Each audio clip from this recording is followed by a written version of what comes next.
Na kwate ngai mea nima te whakamanata te ngai mea nima ko ia te lawa i me lotu ko ia mālohi. Ko lotu koe ke pō talanoa ta atape.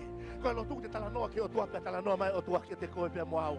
Uluaki pa beke ke lotu koe me folofola. Ko hono ua lotu he lau maali e maoni oni. Ko hono tolu ai bake lotu mo au kahi. Ko hono hoko kua pau beke ke lotu tui aki koe. Ko hono whaka o si kua pau beke tau lotu he tui. Hui ka tau kautsa pa ka tau onga mo ui uluaki koe lotu. E fie maui ake tau manawa ake lotu, lea ake lotu, mohe ake lotu, aluki uta mo lotu, aluki tahi mo lotu, me akotoa bel ke fai, ke mo ui e lotu ia te koe. Ke hoko e lotu koe konga ia ho tau DNA.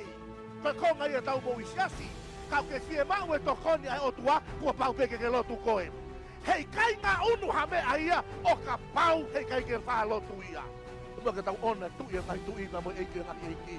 Tuko ki ngā ue au, tuko ki whemoe ki nā, tuko ki mau taimi, tuko ki mea ke whai. Tā wahoa tā, ona si hova, he lotu kia te ia. Halleluja. Hanga fulupa uri, mehe monite ke whalaite, weha feitu te ke alu kia i mamani, au e ngalo ia te koe ke ona si hova, he lotu. Ke mālohi hotu i, e whia mau ke hoko koka toko taha mo i lotu. Ako whaam ke ona hoko atua ke talange kai e Jehova, e ta ofi e kumea kotoa whē, kau tala no atu ke te koe. Ako whaam ke siaso e ki, kau ke sia mau e tā puaka e otua, ke sia mau e whakamonuia e otua, ona e otua, he lotu. Kau ke sia mau ke whaite otua ma au, kau ke sia mau ke tau e otua ma au, ona e otua, he lotu.